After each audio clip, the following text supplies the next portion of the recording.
if you want to build a successful business that is on a larger scale, look at hiring people early. I spent 4.5, 5 years working solo, trying to build everything up on my own. And if I could do one thing different over the last 5 years, I would probably hire someone sooner.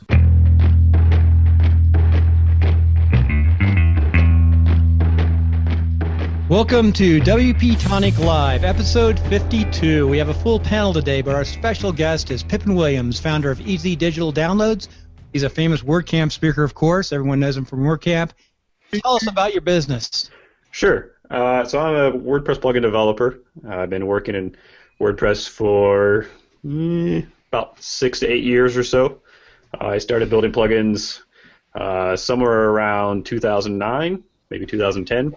And ended up transitioning into a full-time plugin developer about 4.5, 5 years ago, and now run 3 different plugin businesses. Easy Digital Downloads is the main one, and then pippinsplugins.com, which is a suite of a variety of plugins as well as plugin development services and education, and then Affiliate WP.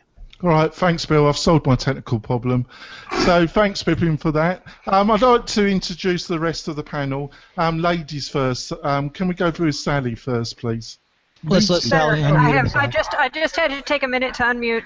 Hi. Yes, I'm not in a witness protection program. I'm only in a dark vapor bar.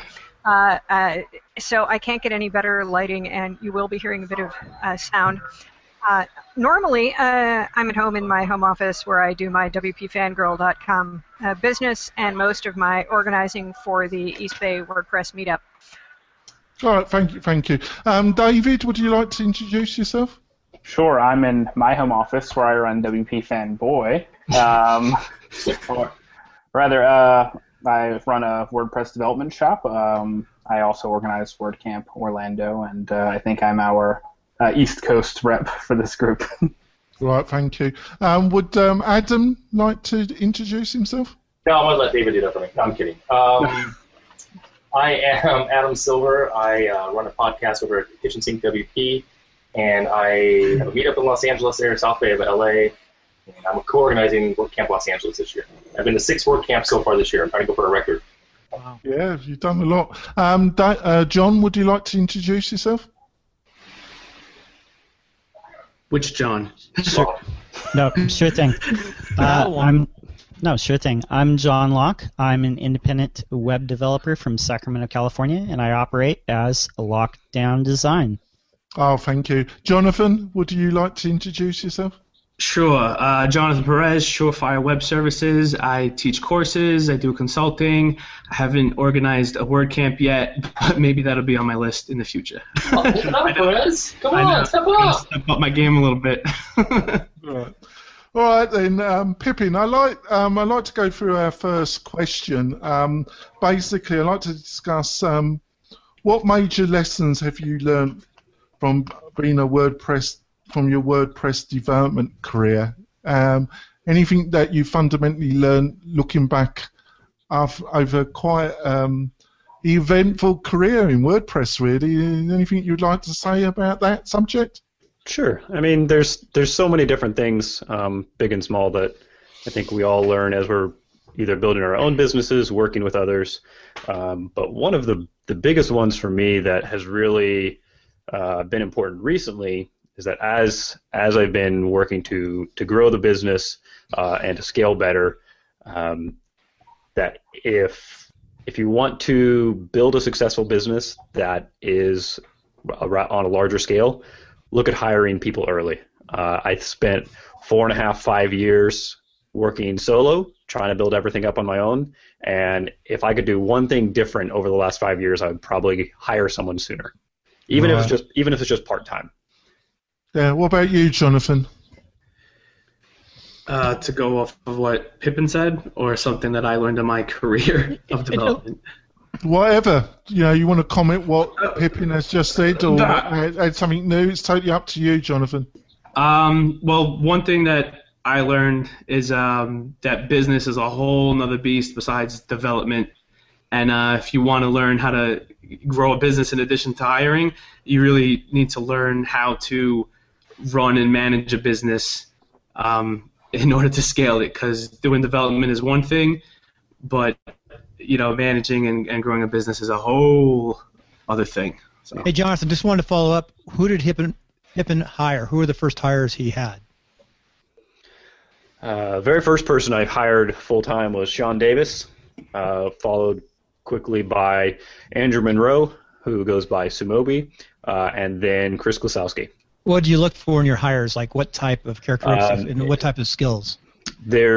So there are some skills that are dependent upon the role that they're being hired for. Are they developer? Are they support? Are they documentation?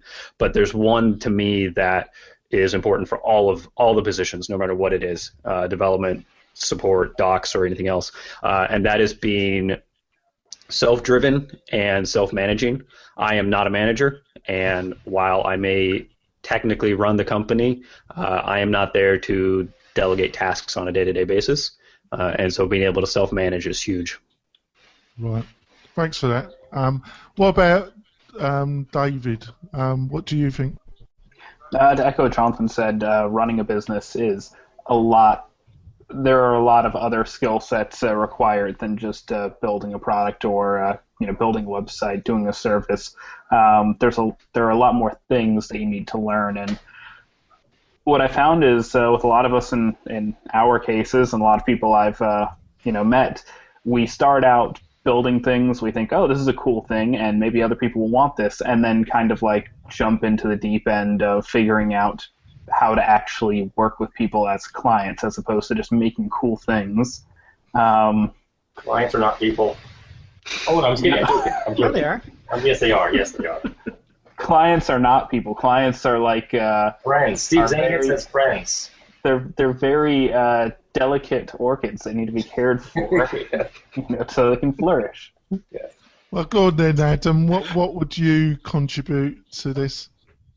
So, it's interesting. Business, having an idea is one thing. Everyone has ideas. Implementation and follow through are the core elements, I think. And then of course, like Pippin said, know your strengths and hire appropriately. If your strength is management, great. You don't need a product manager. If you need a developer, if you need someone to run the books for you or cook the books for you, it depends on what angle you're going for. Sorry. It just depends on, you need to do what you do best, outsource them, or bring in the rest. That wasn't supposed to be a rhyme or anything. I'm not a poet, if you didn't know it. But you just really want to do what you do best. Focus on that, and surround yourself by everyone else really who has strengths that can help you. All right, great. What about you, John? Biggest thing that I've learned so far is you got to manage expectations correctly.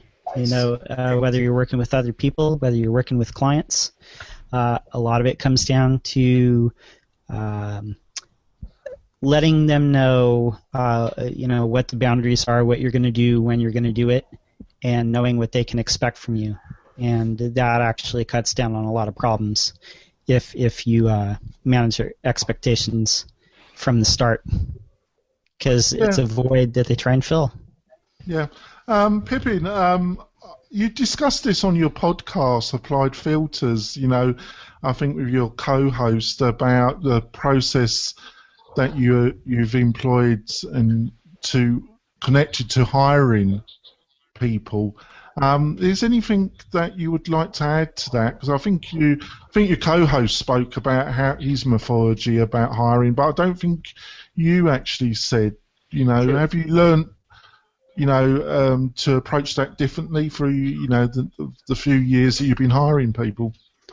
Yeah. So the philosophy that Brad, my co-host, has really been advocating, and I'm definitely an advocate of it now as well, is going through a trial period. And I know there's a lot of other companies that do the same way. So instead of just courting somebody and then doing your interviews and what have not, and then just hiring them, go through a trial process.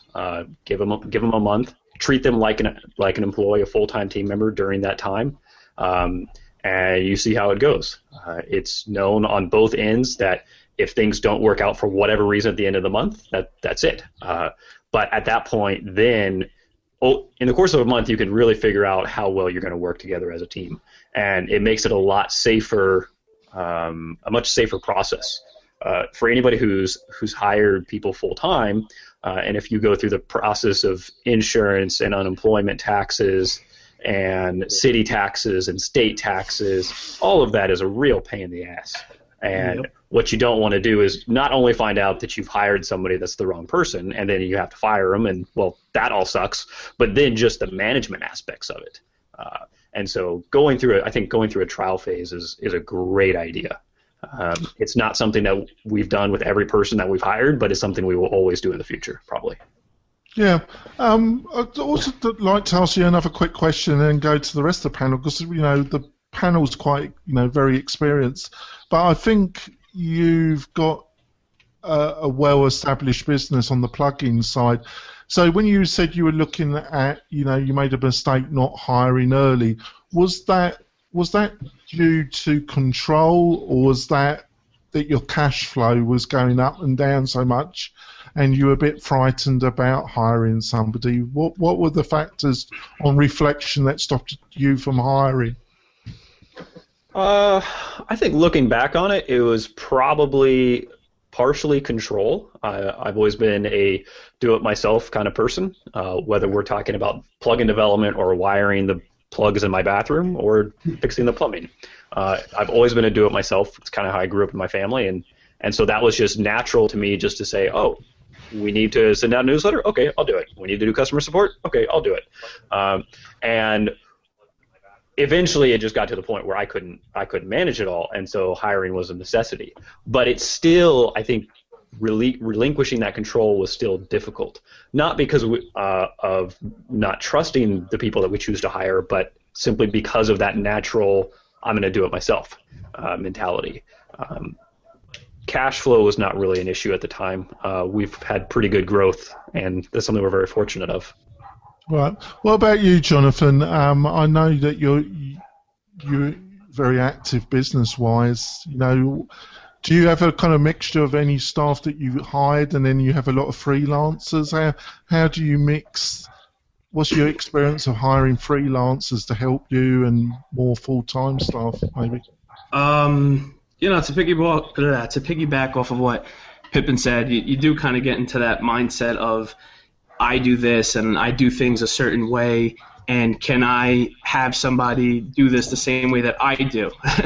So there is a little bit of control that you do have to let go, but exactly what he said is just give them a trial, let them try a project, do something first before you commit fully to them, and then if they do a good job, then for me, I'll just continue to give them work, or if it's not so good, then it kind of slows down. But that's kind of like the process in which I go by.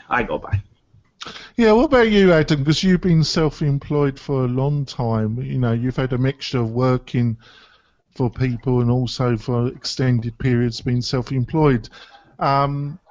Do you think that's hard when, for somebody that's doing it themselves, even when they know they need to actually give up control, Adam? It is. It's extremely hard. I mean, honestly, I've made a conscious effort this year, starting back in January, to where if I'm going to outsource something, if I think I'm going to hire someone for a specific project, I decide that immediately. Because if you don't, unless you have somebody on staff or a consistent basis, and finding that good person, that good fit, takes time. And I haven't found that person yet for what I need. I had a few people, one developer, one designer, copywriter, but my developer had some life issues, so I don't use that person anymore. But it was unfortunate, dropped the ball on something. We're still friends, but I decide if I can't do it myself, I need to decide within the first day, because otherwise, if I wait a few days to think about it, I'm already behind. Based on back on what Locke said as far as managing expectations of client and relationships. So I go back to that. I'm like, okay, if I'm going to outsource this, I decide right away. If I don't, then I just have to suck it up and do it myself, which is fine. And I don't want to be greedy. It's not about the money. It's about what can I manage myself, because at the end of the day, I want to run a business that's profitable, not a non-profitable. I mean, my joke is I run a non-profitable business, like not a non-profit. I mean, I make money. It just depends on how you word it. It depends on when the money comes in. And I'm owed some money right now. People owe me a chunk of money now. Yeah. So you have to make the decision quick. How do you manage the expectation? How do you manage the workflow? And I say no to work now too. So real quick, I want to add one more thing. I also came back from a WordCamp this year from San Diego, and I now charge for discovery. Plain and simple. I will give you 5 minutes on the phone, and that's it. After that, if I meet with you in person or anything longer in Skype or a Hangout, I charge for discovery because I can't afford to work for free. What about David? What's your views about this and your experience? I definitely think the phrase, be slow to hire, quick to fire is very important. It's really easy when, in my case, when I've needed someone to fill a certain role to kind of get into this like honeymoon phase of going, oh, you're it's love at first sight. You're the perfect person. You do everything just as needed and everything's great.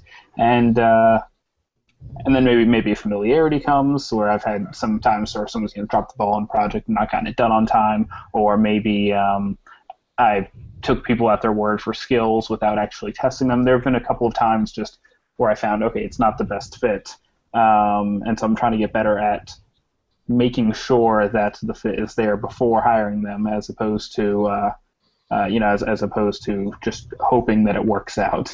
A bit like what Pippin just expressed, really. Yeah, and I definitely agree. Having people on test projects, or not test, but having people on individual project basis before going all in is very important. What about Sally? What's your feelings about this, Sally? I'm finding that what I need to do before I can delegate more, before I could say I would love to hire someone to do project management, but I need to define my processes more clearly and write them down, because otherwise I cannot expect somebody else to follow them, and I can't automate anything, and I can't. So this is where I'm trying to do right now. Yeah, I think that's if you don't mind jumping in for a second, I think that's a super important point that we figured out the hard way. When we've hired our first few people, I didn't really have any of those processes written out or figured out what they were. We didn't have any policies or even just guidelines on how things are done. It was just kind of, well, there's support, there's development, go get started. And just never really realized that doesn't work very well. And there's a reason. It made me realize I don't really like formal policies that well, but there's a reason they exist. And definitely found that to be very true.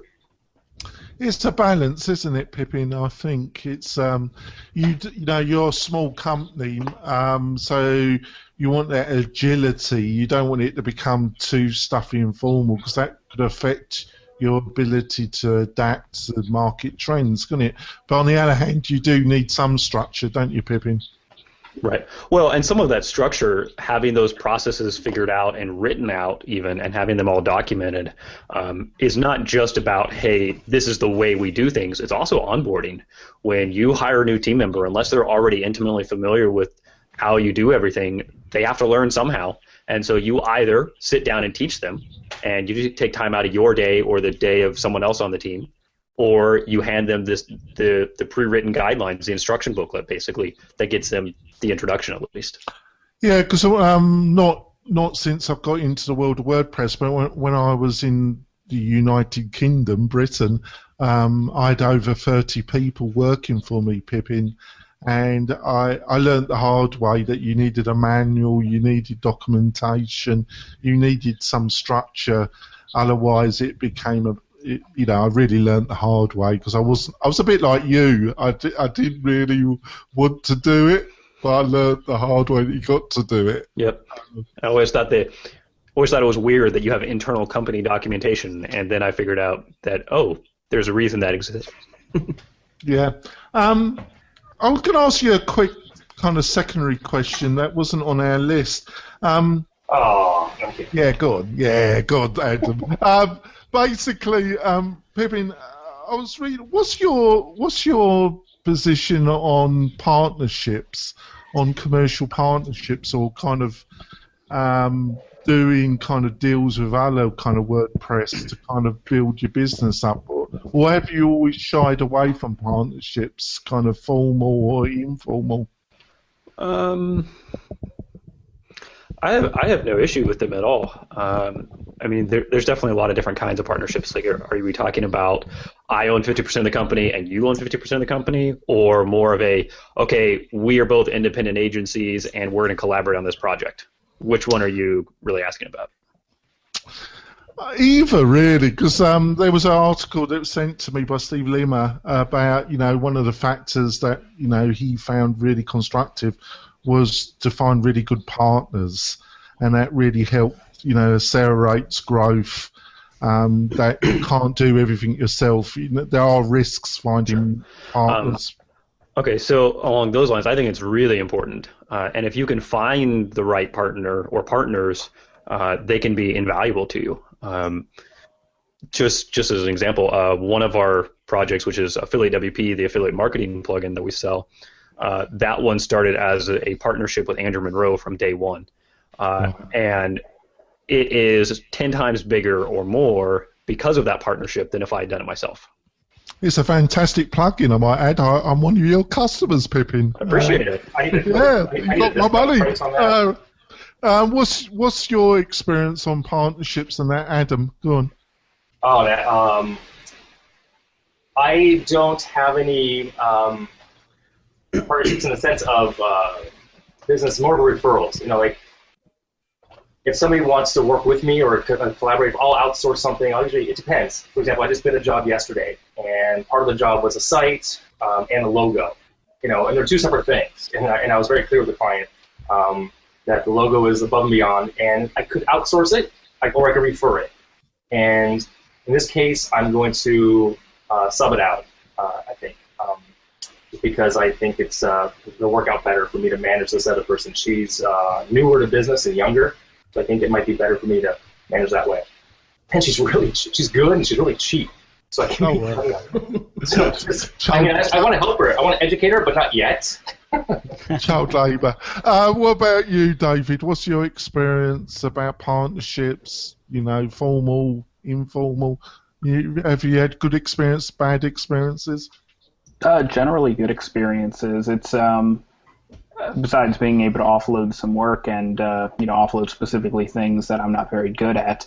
That usually means someone who has a different skill set than I do, so a different viewpoint.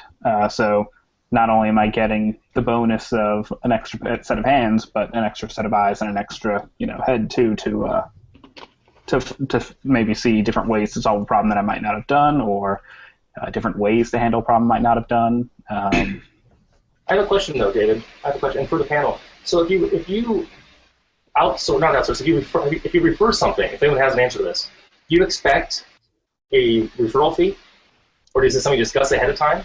I do not. No. I know some people do. What if it's a $15,000 project? It'd be nice. I generally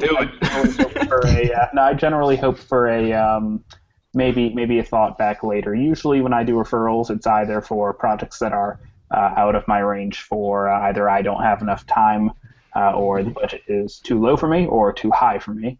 And then, preferably I hope that those people will reciprocate later. Reciprocate. And that has worked out in the past. I've had some reciprocal projects. I don't, tell people to do it because I don't really think that would work. But most people are going to think, oh, okay, I know this person and he's done something for me before. If you're doing referral fees, you better have an agreement ahead of time. Just saying, just referring a project to someone and then finding out they did it and going to them and saying, "Oh, you owe me $5,000." That's not cool. No, that would be bad. So Adam, do you pay referral fees to people? It's never come my way. I've always referred. I've taken jobs. People know me somehow, and they come to me and they trust me, and I refer work out. And some of them are small stuff, no big deal. Some is big stuff. It's always that weird thing, and I have, why am I presenting to everybody? That's weird. I don't want to present everything. It's tough. That's weird. Oh, it seems to be fine, Adam. Okay, good. So my screen's something, John, I think Bill's doing something crazy, so. Anyway. Well, he is the wizard, Adam. Yeah, there we go. So, no, I've just referred jobs. I have referred work out to people. Some of it has worked out well, some hasn't. And I hear both sides of it as well. I hear from the person who contacted me, and I say, I'll connect someone, let's say, to John Law. and that person that's having me look at the site, and John Locke, for example, will do the site, so I know John's getting paid, So it's worked out so far so good for the most part. I don't expect it. I think, like Pippin was saying, if it's something that you're expecting, you have to work that out ahead of time. Like, okay, look, I'm not a BNI group. I'm not going to be first about expect 10% every time. I just, it's more of a community base, and that's how I work it. If it's $50,000, I'm going to hope for something. So. What about you, John? What's your experience on this? Well, I've had other people refer me stuff, and I've referred other stuff to other people. And the thing of it is sometimes those referrals work out, and sometimes they don't.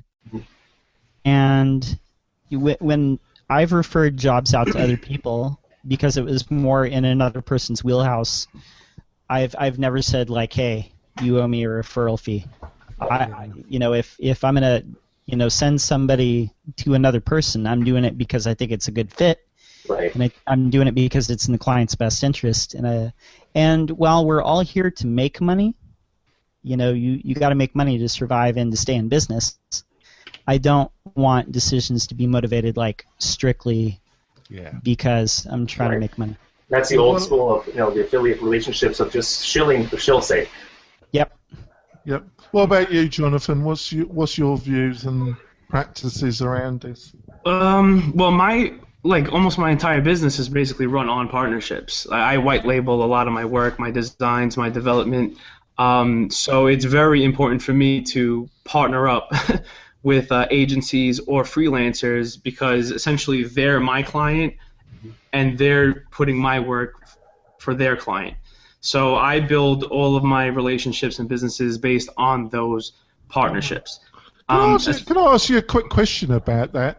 Do you think it's a kind of strange area? Do you think the client, is there kind of moral thing that the client should really know who's doing the work when it comes to the bottom line, or do you think it really doesn't matter?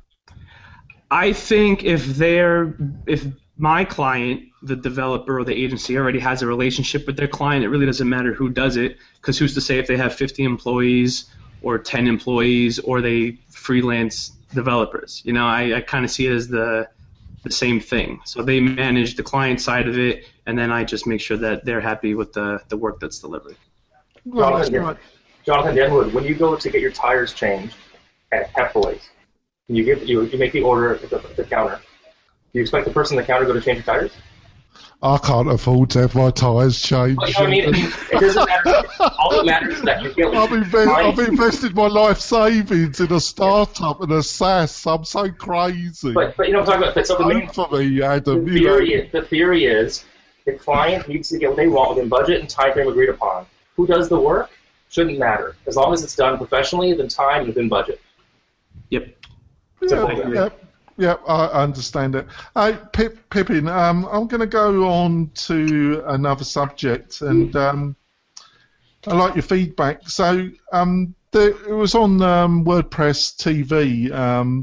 Can you run a successful WordPress business based on WordPress plugins and on the add-on model? And I thought this was a kind of question really down your road because you've had a kind of experience in both camps. You've had, and I really like your thoughts on this. So would you like to say something about that, Pippin? Sure. Well, the short answer is yes, absolutely. We and my team have a successful business. So in this case, we're talking about easy digital downloads.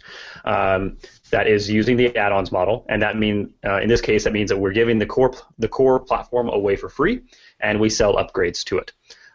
We have a full-time team of 6 people that are all paid well, and we're profitable. So yes, we are successful. Beyond that, it's everybody's own personal measurement of successes. Depends.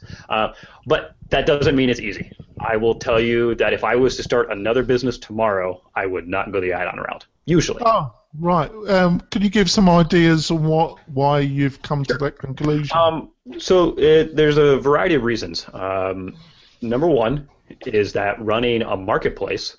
I think there's 2 kinds of ways that you could run the add-ons model. One is you can do all the add-ons in-house, all of the add-on features are in-house, you build them, you sell them. Or you can run a marketplace where you build some, third parties build some, and you sell them. And so you manage commissions for those third-party authors. Running a marketplace is hard. It is the hardest job I think I've ever had, and it is so easy to get behind and to get buried. Maybe you have 30 submissions waiting for you to review. I can tell you right now we have add-ons that have been sitting in the queue for 6 months. Things like that. Those are challenges that you run into that you don't really expect. But so depending on which model you take will make things a little easier or more difficult. But the other one, and this is the one that I think a lot of people forget about, is just because you have a really great core plugin that is free does not mean that people will pay for add-ons when you release them. So let's say you release a plugin and it does something really, really cool, and then you build a really awesome new feature and you release it as an add-on and you price it at $25. No one buys it. And you start wondering to yourself, why? We've got 20,000 people using the free plugin. Why is not even 20 people buying the pro feature that we've released? Why? And it's mind-boggling. And it was an answer that took me about 2 years to really figure out. But it's actually very simple. The answer is that if you want to be successful with the add-on model, your add-ons must be features that people absolutely need, that they are not necessarily mandatory to run the business.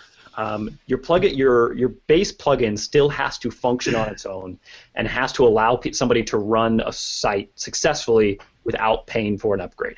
Because otherwise, if it can't run on its own, you could call it broken, you could call it crippled, or whatever you want to call it. Yeah. So it still needs to stand on its own. But you have to offer add-ons that people absolutely need.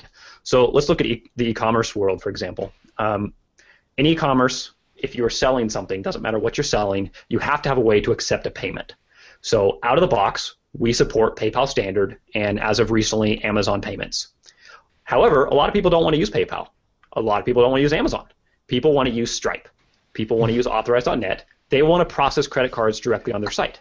And so suddenly they need that feature. So guess what our number one selling add-on is? Stripe. Because people need it. And so therefore people are willing to pay for it. People are willing to pay for things that they need, not nice-to-haves. Nice-to-haves will never sell very much, but things that they need will sell a lot. And so if you build a business around those kinds of add-ons, you could be successful. But if you only have nice-to-haves, it probably won't go very far. Oh, thanks for that. What about Sally? What's your feelings around the question that people said things to you? You're going to unmute? I think Pippin has it absolutely. It's, there are clearly several premium plugins that operate on the basis of selling extensions. WooCommerce works that way. iThemes Exchange works that way. And in most cases, there's not you can do stuff with just the free plugin, but you're pretty darn likely to need at least one of the extensions. So you're going to end up paying for something. If your extensions are not something that people need, they're not going to fork out the money. Yeah, thanks for that, Sally. Adam, I was just going to put a quick additional thing to you, Adam. Like WooCommerce, they've got a lot of additional add-ons. And do you think the kind of customer base can get a bit annoyed with having to pay for all these additional add-ons? Do you think where's the balance, Adam, or do you think there is a kind of friction? What was that, David? I said I see Pippin nodding like crazy. Yeah, I think the break point is people's flinch factor. I mean, I can give case in point. I just told the story last night. I spoke at a user group. My old flinch factor was 0. Like, I was the cheapest bastard around when it came to the premium plugin or the plugin for social media widget or whatever. It was free for the left side, $15 for the right. So I would spend a day looking at the code and figuring out how did the developer do it, how did they lock it down. I would waste 8 hours or more. And the plugin was $15. Now, my flinch factor as a developer, as someone who's doing work for clients, is about $200. Wait, no, let me change it, Pippin. It's still $25. It's about $200. I mean, I always buy the developer level so I can reuse it on as many sites as I want. I think if it's a one-off purchase, that flinch factor has to be, like Pippin said, it has to be based on a need versus a nice-to-have. And they don't want to be nickel and dime. You know, do they have to then pay for the upgrade again if there's an update to it, or is it just the base that gets updated for like a version 3 to 4, 4 to 5? It's a couple of those wacky things that come down to the updates, renewals, not updates, but renewals and licensing later. I, without question, update. I pay for Gravity Forms every year at developer level. I mean, there's always a coupon out there, so I get half price anyways. But hey, you know, I'm frugal. I'm not rich. Yeah, I think it's just a matter of it's an individual choice on how people see the perceived value. So, without being nickel and dime. Yeah. What about you, David? What's your feeling about? Well, I mean, I know that WooCommerce had a highly publicized problem with people who had a problem with the nickeling and diming, I'd say. Although I don't really think... So as someone who builds sites for other people for a living, I don't think it's a problem so much as... Or excuse me, I don't think you need all of the different add-ons unless you're just like... just kind of wanting to have everything just to have everything. Like, oh, you know what? Maybe I do want to offer social discounts. And you know what? Maybe I do need a third payment thing. And you didn't think about it in the first place. Sometimes I browsed Pippin's site just to, just to go, you know what? Yeah, I'm going to try this thing out. And I've purchased and tried features from you that I wouldn't have even thought existed beforehand. We appreciate the purchase. I just got a slew of emails actually yesterday with like 8 different items that are up for renewal. Anyway, no. So, wow, I had a point. Right. So one nice thing about it's old age, Dave. It gets us all with the end. No, one nice thing about the add-on model, as very popular with e-commerce plugins, is that I'm not getting a stunted feature. Like if I get the free version of Easy Digital Downloads, it works just fine.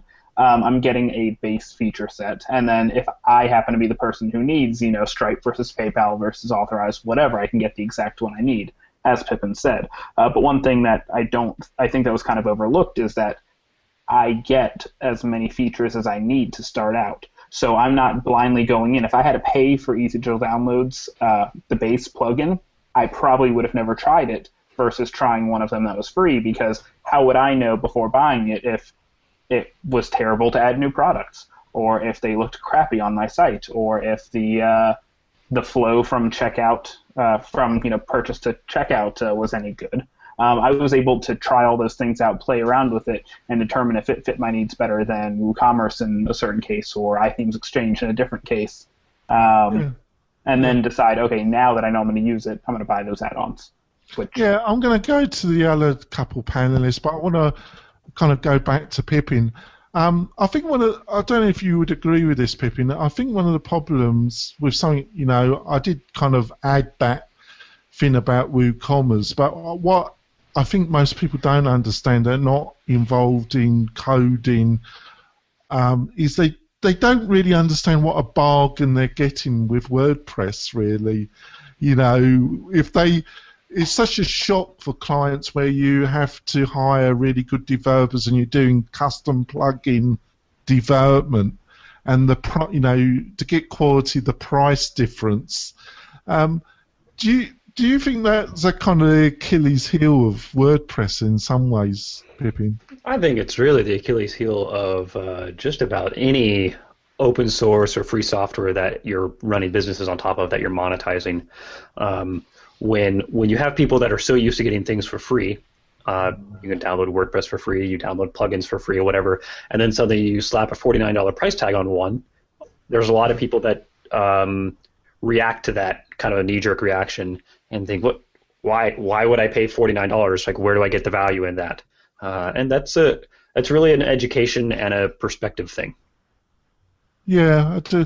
What about you, Jonathan? What's your feelings around this?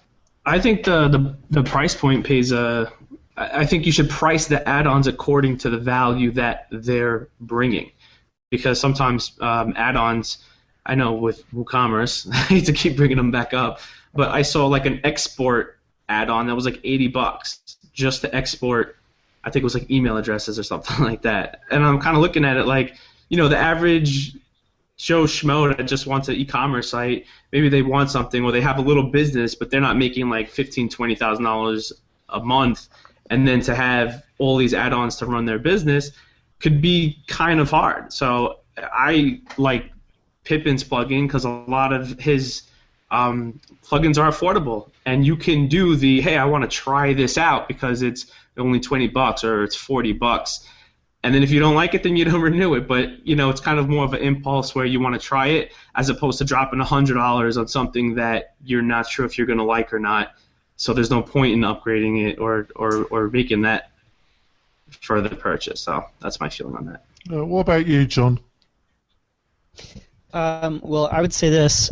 The plugins that are popular, where it's a freemium model, the WooCommerce, the easy digital downloads, there's a lot of stability in having the free plugin and then add-ons, because the developers and the people out there who don't know that much about WordPress can try the free version, and they can see that it's stable and they can get 90% of what they need. But I think with easy digital downloads and WooCommerce and the other types of plugins that have premium add-ons, there are people that it's worth it to them to buy 2, 3, 4 different plugins for WooCommerce because they don't want to lose the person that's going to purchase with Authorize, or they don't want to lose the person that's going to purchase with Amazon, or they want to make things just that much easier and reduce the friction that much more. Now, if you're just starting out and you're only making $100 a month on your site, you're probably not going to invest like $100 in a premium add-on. But if you're making, $500, $1,000 a month, then it's going to be worth it to you to start investing more and more into your site. So I think the freemium model is a good idea. And, as long as Pippin said, as long as you're offering things that people absolutely have to have, that they can tie like a value to, like if I add this to my site, then I'm going to, get that peace of mind, or I'm going to get those extra sales, or my funnel is going to be that much tighter, and those people aren't going to, bounce off of my site. They're going to complete that sale. Yeah. Hey, Jonathan panel, we've got about 4 or 5 minutes left. Real quick input question here. We didn't really talk about WordPress. I didn't know we had a time limit here, Bill. 6:15 people have to go. All right. So we're going to start losing the panel. We'll shut off. 6:15. We can go on a few minutes longer. But we didn't really go over the news of WordPress. The other thing, too, is something big happened. Windows 10 came out. It's a free download. And I was doing a little blogging. It's actually affecting the internet a little bit, the downloads. So, did anybody install Windows 10 out there? Nope. Don't even know what it is, Bill. What's Windows? What's free. Windows? I have both. Total reinstall. I have Windows out in the other room. I don't have Windows in this office. I sell I just want to, Pippin, I just want to ask you another quick question. There's a lot of Premier plugin providers that go into the SaaS model, and I've got different feelings about that. Have you been tempted with your main plugins to look at the SaaS model and go down that road? We have one. It's in progress now. It does not have even a remote time frame for when it will go live, but it's in progress. I think ultimately if you really want to scale a business, especially on the internet, and it's something that can be turned into a SaaS, it's where you're going to. I think it'll be many, many, many times more successful than selling a product. Right. Do you feel that there's any downside to it, though? If your servers die, your business struggles a lot. That's a big one. So in other words, there are small. Anything major, Pippin. I mean, we're looking for something really problematic. I'm kidding. That's cute. All right, then. So I want to ask you another question, Pippin. Basically, you're a very busy man, but you're very approachable. I'm been very critical of myself lately around my time management, about getting stuff done. Have you got any advice? Because you seem to hold a lot of hats and you seem to do a lot of stuff, Pippin. Do you not sleep, or have you? It's actually, I think it's the opposite. I actually sleep 8 hours a night, and I think that makes a huge difference. And I can I testify to that. Not that I've seen him sleep. That just sounds weird. But about 2 weeks ago, I got an email from Pippin, from the e-blasts that go out about EDB. And I checked. I was reading the blog post. I forgot what it was about. Sorry. And I go to the website and read it, and up pops the window, the live chat. It's like, hi, any questions? I'm like, pretty good for now, but I just spoke about something about your, one of your plugins to a student of mine, the class I teach. I go, and by the way, if this is Pippin, hi. He's like, it is Pippin. I'm like, hey, it's Adam. I was like, hey, Adam. I don't know if you remember that. I was like, I do. 3 weeks ago. And it was like early. It was 8:30 a.m. Pacific. So it was early for us. I mean, but yeah, he's working. He's up and doing stuff at normal hours, which is impressive. I was very impressed. No, I have. He answered some personally some queries. He initiated it. That was what's caught me. Like, wow, that's pretty cool. We were testing a live chat system. Yeah. And, had a lot of fun with it. It was kind of cool. Yeah, but be serious, Pippin. Have you got any kind of advice to about time management and getting things really done? Because I'm struggling really. I'm Sure. very critical about how I'm getting stuff done. I think one of the most important, for me at least, was defining a schedule. And so I work the same time every day. I work whether we're working 8 or 10 hours or 7 hours. It doesn't really matter how many hours you want to work a day. Work the same schedule. So for me, it's really I work 8:30 to 5:30 every day, and that has been the biggest thing because between that time I'm working. Right. Outside of that time, there's days that I stick around and I work longer, or there's days that I just can't do it and I bail out. But putting myself in the mindset that yep, I'm on the job, I'm in the office, let's get things done. I think that's very, very beneficial. But I think that's one of the biggest things that people struggle with when working from home. Because, well, your kitchen's right there, your TV's right there, my Xbox is downstairs. That beer's right next to you, I see that. It is. Yeah. What beer is it, actually? This is a Love Child from Boulevard. It is a American Wild Ale. Hey, Pippin, you're Midwest. Where are you coming from? Kansas. Kansas, that's right. Where in Kansas? Hutchinson. Oh, Hutchinson, okay. Right in the middle. Long way. That's a small town in the middle of nowhere? It is, pretty much. My honeymoon there. I did. Let's get back to the beer bit, Pippin. I was curious how that affects you being out in the middle of nowhere with your business. It doesn't affect me at all. Everything's online. I have good internet, and that's all I really need to run the business. Yep. Yeah. It affects me mentally sometimes. I don't know. It's very lovely out in Kansas. No, Kansas City's got that 1,000 up, 1,000 down, too. Yeah, I don't have that. My brother has it. All right. Well, let's get to the serious business, Pippin, the beer. So, is that your favourite then? This is one of my top 3 beers in the world for sure. Are you a connoisseur then, Pippin? Coors Light being number 1, right? Coors Light's pretty far down on the bottom. I really do love my beers. I'm kidding. I don't know how people drink Coors Light. I mean, hey, no offense if you like it and you're from the Rockies. I just needed something to cool myself down. It's pretty hot here. So I just want to go on to the last question quickly, and then we'll wrap this up. So basically, I'd like to ask the panel their individual experiences connected to their highs and lows working with WordPress. And I'll give that to Pippin again. Is there any? So, would you like to share maybe a high and a low with WordPress that's still burnt into the psyche of your mind, Pippin? The high is meeting some of my best friends in the world that I've ever had, and getting to be connected with them, getting to know them, and realizing that due to this this web of relationships and friends that we built online, that if needed to, we can travel almost anywhere, any major city in the world, and have someone that you know. And I think that's very cool. That's not something that anyone could have said 10, 20 years ago. And I think that's a very new thing, but it's very, very cool. And the low is the ever-crushing burden of always having things waiting on you. Having monstrous to-do lists, having a lot of people waiting for you to get back to them, having plugins waiting for reviewed, and being unable to ever truly disconnect, I think is which has a lot of other psychological effects that are less than pleasant sometimes. I think that would be my biggest low. Oh, thanks for that, Pippin. What about you, Adam? Your highs and lows being involved in the crazy world of WordPress. Well, my highs were different at WordCamp Denver. No. Thank you. Highs and lows. Highs.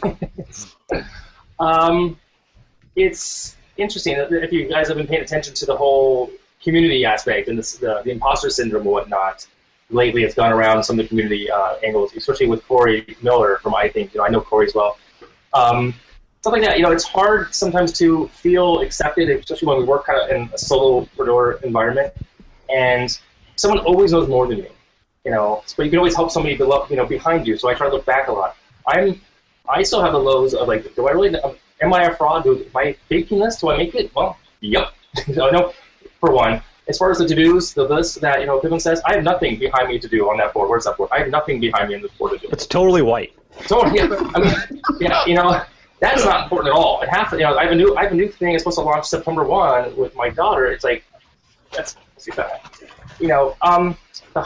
So the lows are knowing, can I get this all done and manage family time as well? Working those hours. I have another job right now. I'm a director of social media for a company, which I'm not a big fan of the company, as some of the people on the panel know. And I sometimes I have a hard time coming home and being here at my home office and doing more work because I'm so soul drained from the day of what I've just wasted 8 hours of my life to do. That said, the highs are when people do I get emails lately from the podcast, and people do like the content they're putting out and the trainings I'm doing. So that's kind of nice. Those are the nice highs. The lows are just you contributed a hell of a lot to the WordPress community. I try. What about you, Jonathan? Highs is definitely networking. Definitely meeting all sorts of awesome people and doing things like this, being on panels and podcasts and just meeting all different types of entrepreneurs, I think is like one of the best highs being involved in this. For the lows, for me, it was, I don't know, I guess kind of trying to find your path, like find that thing that you want to do and then experimenting and then saying, oh, did I waste my time with that, or should I keep doing this, or let me switch it? I mean, everything's a learning experience, but sometimes those things could kind of eat away at you and can be a little discouraging, but, you live and grow. What about you, David? To echo everyone else, highs, definitely the community. There's a lot of support here. I love traveling to WordCamps like Adam. I try to go to good half dozen at least a year, just because it's great to, well, one, put a name to a face with people that I interact with all the time online, but two, just have those regular friends that you only get to see every once in a while. Lows? Yeah, come on. I don't know.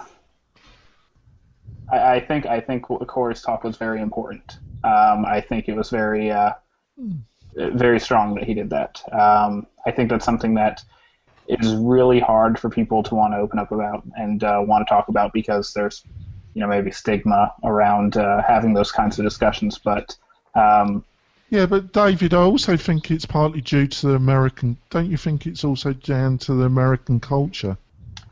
I can't say whether the culture is just American or not, but I guess from my view as an American, I would say yes. There's absolutely there's nothing wrong with you coming out and telling someone oh, I broke my leg, or oh, I have cancer. But it's really hard to come out and say, oh, I'm having other problems that you can't see them on the surface, but they're still important things. They're still things that affect whether I get out of bed to get to work, or whether whether I let the ball drop on something or whatever. I also think, David, the freelance business has some great benefits, but it's also a tough game, isn't it? It benefits, but drawbacks as well. I work part of the time out of a co-working space just so I have the ability to get out of the house and be around other people. There are the benefits. The benefits can also be a burden. that ability to do whatever you want whenever you want means that you could also do nothing for as long as you want. Yeah, that's true. What about you, John? Well, definitely there's some highs and lows. For me personally, I don't know about anybody else, but when I first started, it was definitely a lot of lows because I really didn't know what I was doing at first. This is about 3 years ago. And, I kind of learned by making mistakes, and, I think I've gotten better. Lows now are really just, kind of the self-doubt that you feel sometimes. Sometimes you feel like, maybe am I really cut out for this? Can I, really make it like doing this? But the highs are like every day that you do succeed in making it, and every day that you are able to support yourself, doing web development and building sites and plugins in WordPress. And I think the community is definitely a big part of that. Because I agree with you, John. I don't want it to become a WordPress fan base thing, but I have been really impressed in general with the WordPress community, the kind of quality of individuals and the openness of a lot of really top people to people. What about you, Sally? What's your what's been your highs and your lows? Well, there's definitely a high in learning to do things and doing them successfully, and then sharing how you did them with your meetup, or in a tutorial or something, and the available resources are amazing, and the community. I remember Andrea saying once, both the best thing and the worst thing about WordPress is the community. Sometimes things are a little controversial or people are not welcoming, but most of the time it's awesome. And I would say the low is, coping with those expectations that because WordPress itself is free, any kind of work you do on it should be free or cheap, or, that kind of devaluation, and having to, constantly establish a value proposition. Yeah. Well, thanks, panel. I'm just going to ask Pippin, is there any real stuff that you would like to promote that's coming up for digital downloads? Any major updates that you would like to all the add-ons are free! They're all free! They're free! Yeah. Go on, Pippin. And you get a car, and you get a plugin, and you get an add-on. There's two major updates that we've been working on for the last couple of weeks. One of them is actually a new add-on that is all about combating fraud. And e-commerce fraud is a huge problem, especially in digital e-commerce. Whether we're talking stolen PayPal accounts or stolen credit cards, it's a big problem, and it can be very, very expensive. I learned the hard way one month when I just went pretty negative because of a whole lot of fraud, just about got my Stripe account closed and things like that, that fraud is very important. You discussed this on your Applied Filters podcast. I think you said it was you got hit for almost 20,000, I think you said. Man, I don't even remember now, but it was a lot. It was painful. And it was that month we just said, nope, not happening again. Let's fix this. And so we over the next 6 months or so, we built an internal tool that we used for the next year and a half, and now we've been revamping it and getting ready to release it. So it will be available to others who are serious about combating fraud. And if you've ever had one chargeback and seen just how expensive they are, you'll understand why you want it. And then the other thing that we're getting ready to release is an update to our software licensing extension, which is one of our primary extensions that allows people to sell license keys. It's especially used in other WordPress businesses, people selling plugins or people selling themes. It helps deliver updates to customers and things like that. It helps you verify that a license key is legitimate. And we've just been building a new feature that will allow people to upgrade licenses. So if you have, let's say you have a 3-tier system where you have a single site, a 5-site license, and an unlimited site license, customers will now be able to upgrade between those sites on predefined upgrade paths. Or we'll be able to upgrade across products, maybe upgrade from a single product to a bundle a product or something like that. So that's going out hopefully sometime next week or the week after.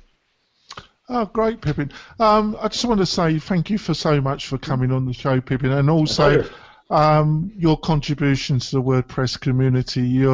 I've got to admit, I am a total fanboy, and you're kind of one of my WordPress heroes. I'm sorry to be such a fanboy, but you are. People you can't see behind that curtain, he has a big fat head of you right behind that curtain. Maybe in the show, he took it out this time. He didn't want to be all embarrassed. Yeah, it's a great highlight to have you on the show. Did your tattoo heal of Pippin as well? Yeah, I'm going tomorrow, actually. I'm going to have the furs shaved. I'm going to have a tattoo. Is it like the size of Steve-O's? He's got himself on his back? Yeah. Yeah, but seriously, thanks, Pippin. It's been a pleasure having you on the show. And thank you, panel. I think I've tried to keep things going, and I think we've covered some interesting topics. And it's been aimed at the professional developer, and thank you for coming, and hopefully you've enjoyed it as well, right? And thanks for my co-host, the Wizard. So, signing off from all over the United States. We've got New York today, Midwest, a lot of L.A., the Bay Area, John, Sacramento. Who else is in L.A. besides me? Where are you, Jonathan? New York. Where in New York? Staten Island. Staten Island, that's right. Yeah. Right, thanks, folks. I'm going off now. You're gonna cut it. You're gonna cut the live feed. Yeah, let me cut the live feed. We'll go over a couple of admin things. Yeah. Thanks, folks. When you have your website and podcast up and running and you're ready to take it to the next level, as well as reduce the stress of managing your WordPress sites, let Jonathan and his team do all the hard work. Go to WP-Tonic.com/services to see how Jonathan's programs can save you hours each month and keep your WordPress site optimized and up and running smoothly.